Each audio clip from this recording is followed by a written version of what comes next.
राम मंदिर चढ़ावे में गड़बड़ी मामले में लगातार अपडेट आ रहा है और इसमें चंपत राय का नाम जो है वो कहीं ना कहीं जो है इसकी जद में है।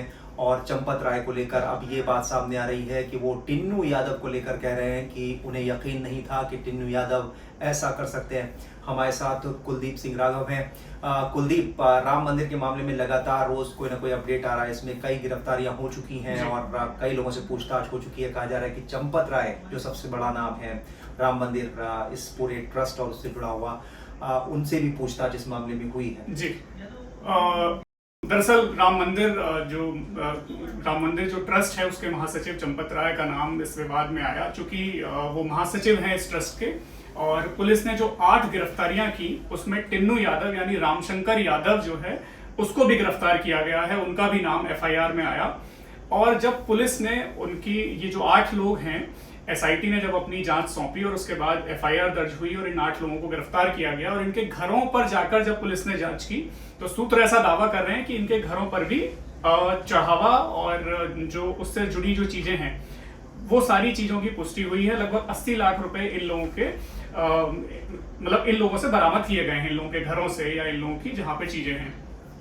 अब पुलिस ने, चूंकि चंपत राय महासचिव हैं, चंपत राय के इस्तीफे की भी बात सामने आई थी, पुलिस इस पूरे मामले पर उनसे भी बातचीत कर रही है, उनके भी बयान दर्ज कर रही है, उनसे भी पूछताछ कर रही है। तो ये बड़ा मामला जो आया है, उन्होंने कहा है कि भाई टिन्नू यादव जो रामशंकर यादव है, उन्हें इस बात का बिल्कुल अंदेशा नहीं था कि वो इतना बड़ा कांड कर सकता है, इतनी बड़ी घटना को अंजाम दे सकता है। और पूरा जो आरोप है वो चंपत राय लगा रहे हैं कि ये जो चढ़ावा चोरी है इसमें मेरी जवाबदेही हो सकती है, लेकिन मेरी जिम्मेदारी मतलब इसकी जिम्मेदारी मेरी नहीं है।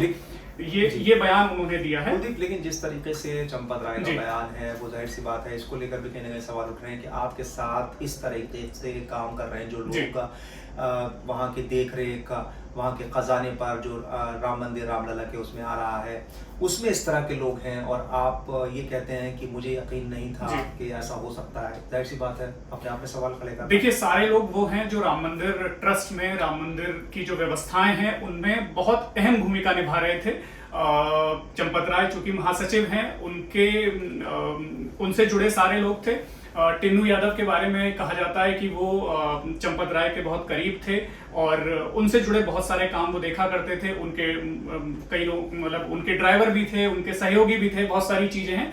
और वो इस पूरे चढ़ावे की जो प्रक्रिया है, इसकी काउंटिंग और इस पूरी प्रक्रिया से वो इन्वॉल्व थे इस पूरी प्रक्रिया में। तो देखिए, कई बार जब छोटे लोग आपके व्यवस्था के जो इन्वॉल्व वाले हैं उन पे अगर आरोप लगता है तो जाहिर सी बात है कि आरोप बड़े लोगों पे भी लगता है, जवाबदेही बड़े लोगों की भी होती है। और इसी जवाबदेही को तय मानते हुए, इसी जवाबदेही को लेते हुए चंपत राय के इस्तीफे की भी बात आई। क्योंकि देखिए, कई लोग इस बात को कह रहे थे, विपक्ष भी इस बात को कह रहा था कि अगर आप जांच कर रहे हैं तो ये जांच तब तक निष्पक्ष नहीं हो सकती है जब तक आदमी दायित्व पर बना रहेगा। और हम लोगों ने पहले सुना भी है कि भाई अगर आप लोगों के किसी भ्रष्टाचार के खिलाफ हम जांच कर रहे हैं तो उस व्यवस्था में जवाबदेह जिन लोगों को हम जवाबदेही जिनकी तय कर रहे हैं वो लोग उस व्यवस्था में नहीं होने चाहिए। तो ये बड़ा विषय है। एसआईटी ने अपने स्तर पे जांच रिपोर्ट सौंपी है, पुलिस अपनी पूछताछ कर रही है। मुझे लगता है कि जिन लोगों से भी इसमें गिरफ्तारियां हुई हैं उनसे अगर वो रकम बरामद हुई है, पुलिस इन कड़ियों को जोड़ने की कोशिश करेगी कि इस रकम का चढ़ावा चोरी से या जो कागजात मिले हैं उनका चढ़ावा और दान से क्या लेना देना है, ये एक बड़ा विषय निकल के सामने आएगा। और इसके बाद जो बड़े लोग हैं उनकी क्या भूमिका रही है, इस पे जवाबदेही तय होगी। जी, बिल्कुल सही कह रहे हैं आप। और लेकिन इस पे एक बात ये भी है कि विपक्ष लगातार ये कह रहा है, कांग्रेस की तरफ से ये कहा जा रहा है कि अगर चंपत राय की भूमिका इसमें नहीं है, वो कसूरवार नहीं है, तो फिर उन्होंने इस्तीफा क्यों दिया।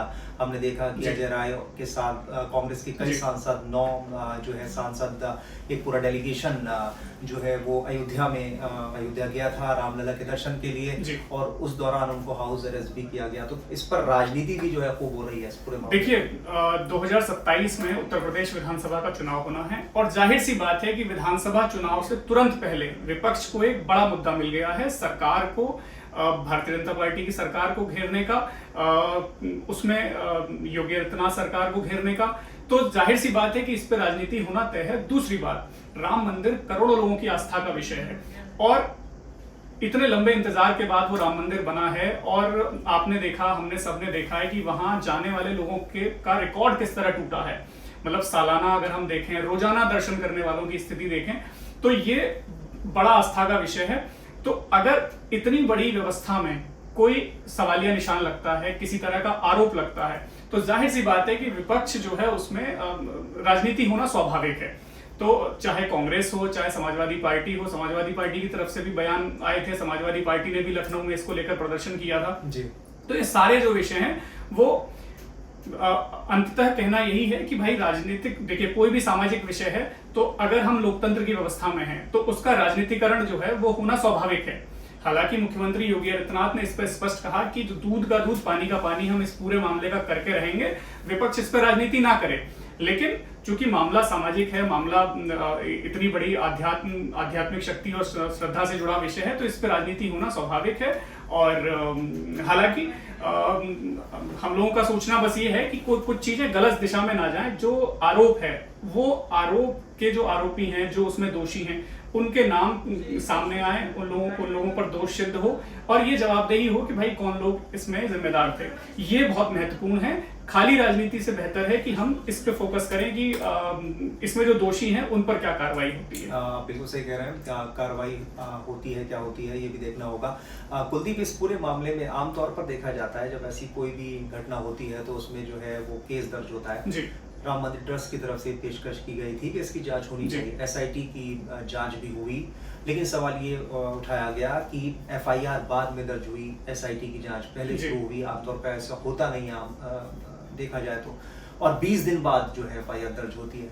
अब उसके बाद इस तरह का जो है लगातार कार्रवाई भी हमें देखने को मिल रही है। इसमें बड़ी बात ये है जो मैं देख रहा था वो ये कि 12,000 की मामूली सैलरी उसमें जो कुछ लोगों से जो उसमें लगे हुए थे, उसमें पैसों की गिनती और बाकी चीजों में जो लगे थे, और मल्टी स्टोरी बिल्डिंग खड़ी कर लेते हैं आप, ये अपने आप में बहुत बड़ी बात है। देखिए इसमें सैयद जी मैं जोड़ना चाहूंगा कि मैं एक रिपोर्ट पढ़ रहा था, सूत्रों ने दावा किया है कि 3 महीने पहले स्टेट बैंक ऑफ इंडिया ने जो इस चढ़ावे की गिनती में जो लोग इन्वॉल्व थे उनको बदलने के बारे में विचार किया था। क्योंकि 12 से 15,000 रुपए उनको तनख्वाह मिलती है और कहीं ना कहीं एसबीआई को यह अंदेशा हो गया था कि कुछ हीला हवाली, कुछ झोल या कुछ लापरवाही इस मामले में हो रही है, तो उन्होंने इन सारे कर्मचारियों को बदलने की बात कही थी। लेकिन वो बात आई गई हो गई, वो कर्मचारी नहीं बदल पाए, लगातार वो सारी चीजें चलती रही। चंपत राय ने इस बारे में कहा है कि भाई मुझे बिल्कुल अंदेशा नहीं था कि टिन्नू यादव ऐसा कर सकता है, और उन्होंने अपनी तरफ से सफाई देते हुए ये भी कहा है कि मैंने इस बात को उठाया था कि भाई ये चोरी हो रही है और मैंने रकम को रिकवर भी करवाया है। हमने ये अभी मीडिया रिपोर्ट में हमने देखा। तो देखिए है क्या कि सारा विषय इस बात का नहीं है कि वो कम पैसे के लोग थे या क्या है, इस सारा जो है ना ये विचार का है। आपके दिमाग में क्या चल रहा है, आप किसी व्यवस्था में लगे हैं, आप उस व्यवस्था को कितनी ईमानदारी से निभा रहे हैं। टिन्नू यादव के विषय में कहा जा रहा है कि उन्होंने जमीन भी खरीदी अयोध्या में, उन्होंने बाकी लोगों की जब कागजातों की जांच हुई है तो आपके घरों से और आपकी व्यवस्थाओं से 80 लाख रुपए बरामद हो जाते हैं। तो बिल्कुल ठीक बात है कि 12,000 रुपए 13,000 रुपए मंथली सैलरी वाला कोई व्यक्ति 80 लाख रुपए उनकी व्यवस्थाओं से कैसे रिकवर हो जाते हैं, कैसे करोड़ों अरबों की संपत्तियां खड़ी हो जाती हैं, तो ये बड़ा सवालिया निशान है। लेकिन अब ये प्रॉपर जांच का विषय है, पूरा जांच का विषय है कि भाई ये जो पैसा रिकवर हुआ है या जो आरोप उन पे लगा है, इन आरोपों का, इस रकम का, इस धनराशि का उनकी व्यवस्थाओं से कितना लेना देना है, ये चीजें आपस में इंटरलिंक्ड हैं या नहीं, ये पुलिस जांच कर रही है। लगातार अयोध्या पुलिस के जो अधिकारी हैं वो इन 8 आरोपियों के घर जा रहे हैं, परिवारों से पूछताछ कर रहे हैं, आसपास के लोगों से पूछताछ कर रहे हैं। और सबसे खास बात ये जी इसमें क्या है कि ये जो लोग 8 लोग हैं ना, इनके आसपास के लोग जब खुलासे हो रहे हैं तो वो चौंक रहे हैं कि यार ये इस प्रवृत्ति के व्यक्ति कभी नजर ही नहीं आए। इन पे जितने बड़े आरोप लग रहे हैं, लोग अवाक हैं कि भाई ये व्यक्ति ऐसा कर सकता है। तो ये एक बड़ा विषय है। तो इस पे मुझे लगता है कि जांच का इंतजार हमें करना चाहिए कि जांच में साफ हो पाएगा कि कुछ चीजें ये इंटरलिंक्ड हैं कि नहीं। और ऐसे मामलों में लगातार कुलदीप हम देखते हैं लोगों के सवाल भी होते हैं और इस मामले में भी उठ रहे हैं कि कहीं बड़ी मछलियां कहीं इसमें ना बच जाएं, इसको लेकर जो है वो बार बार सवाल किए जा रहे हैं। लेकिन एक सवाल जो आखिरी सवाल बेहद अहम हो जाता है वो ये कि ये एक अचानक से तो ये सब मामला सामने नहीं आया, काफी दिन से चल रहा होगा। हो सकता है चंपत राय के पास इस तरह की शिकायतें आ रही हों, क्या उन्होंने सामने रखा, किससे कहा इस मामले को लेकर, ये अभी खुलासा इसका नहीं हुआ है। तो एसबीआई ने पूरा मामला उठाया और उसने ट्रस्ट के सामने रखा ये विषय कि भाई हमें ऐसा लग रहा है कि चढ़ावा जो हमारी काउंटिंग है उस काउंटिंग में कुछ गड़बड़ियां हो रही हैं। तो रिपोर्ट जो है एसबीआई ने बात की ट्रस्ट के सामने, लेकिन उस बात को बहुत गंभीरता से नहीं लिया गया। वो सुचारू प्रक्रिया जैसे चल रही थी वैसे चलती रही। कई लोगों का दावा है कि उस पूरी प्रोसेस में जहां से वो काउंटिंग रूम था, जहां से वो चढ़ावा जाता था एसबीआई तक, उसमें सब प्राइवेट लोग लगे हुए थे।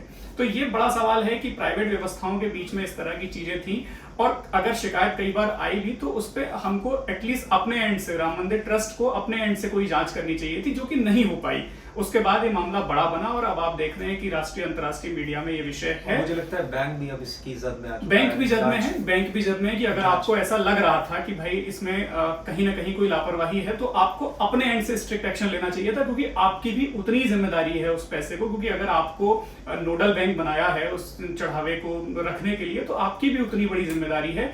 और कहीं ना कहीं काउंटिंग प्रोसेस में हमने और जगह के मंदिरों का देखा है कि बैंक के लोग इन्वॉल्व होते हैं। तो अगर आपको ये बात नजर आ रही थी तो आपको ये बात उसी समय बड़े स्तर पर उठानी चाहिए थी, आपने भी उसको आई गई कर दिया। तो एक बड़ा विषय है, जांच का विषय है कि क्यों ये जांच आगे नहीं बढ़ पाई। और ये जो बात आपने कही कि कई बार बड़ी मछली, देखिए ये जो राजनीति है विपक्ष की और बहुत सारा जो शोर शराबा है, मीडिया ट्रायल है, कई बार इस सब के बीच में भी कई बार छोटे जो दोषी हैं वो शिकंजे में आ जाते हैं और बड़ी मछलियां कई बार बच जाती हैं। तो चूंकि राम मंदिर बहुत बड़ा विषय है, करोड़ों लोगों की आस्था का विषय है, इसमें बहुत स्पष्ट जांच होनी चाहिए। और जो दोषी हैं, चाहे वो छोटे हैं चाहे वो बड़े, मुख्यमंत्री योगी आदित्यनाथ भी कह चुके हैं बिल्कुल बिल्कुल, कोई भी बड़े से बड़ा दोषी, सीएम का बयान बड़ा बयान है कि भाई हम स्पष्ट रूप से, अभी आपने देखा पिछले दिनों जब मुख्यमंत्री अयोध्या दर्शन करने गए तो चूंकि आरोप है चंपत राय राम मंदिर ट्रस्ट के महासचिव पर, तो उन्होंने स्पष्ट रूप से भाई कि आप कार्यक्रम से दूर रहेंगे, तो मुख्यमंत्री के कार्यक्रम में वो नजर नहीं आए।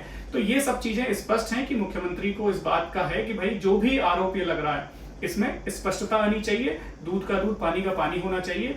और हमें लगता है कि जिस तरह कार्रवाई हम देख भी रहे हैं, लगातार एसआईटी की टीम पहुंच रही है, अयोध्या पुलिस कार्रवाई कर रही है, हम उम्मीद करते हैं कि बहुत जल्द इस पर कोई बड़ी अपडेट लोगों को मिलने वाली है। जी जरूर कुलदीप, और इस मामले में जो भी अपडेट आएगा वो हम आपको लगातार देते रहे हैं और आगे भी देते रहेंगे।